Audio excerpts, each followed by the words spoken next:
আমার সকালটা শুরু হয় একটা হেলদি রুটিন দিয়ে। এখানে জিরে আর মেথি একসাথে জলে ভেজানো ছিল, আর এদিকে ছোলা। ওটা খেয়ে নিয়ে কিছুটা বেশ জল খেয়ে, আজকে বৃষ্টি হচ্ছে বাইরে, তাই মাকে বললাম মা খিচুড়ি রান্না হবে।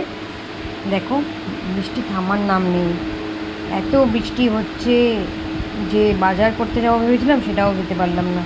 তো যাই হোক, মুগ ডাল আর ডালিয়াটা প্রথমে শুকনো খোলা একটু নেড়ে নিলাম, তারপর ওটাকে সেদ্ধ করতে বসিয়ে দিলাম।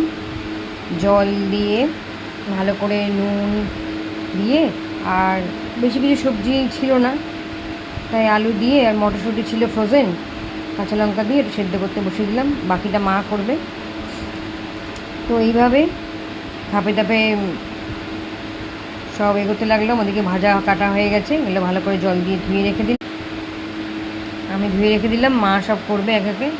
এই দেখো, এখানে ভাজা হয়ে গেছে পটল ভাজা, এদিকে পাঁপড় ভাজা হচ্ছে, পটল ভাজা আলু ভাজা হয়ে গেছে, আর ডিমের অমলেটটা আমি করে রেখে দিয়েছি, ওটা আর ভিডিও করা হয়নি।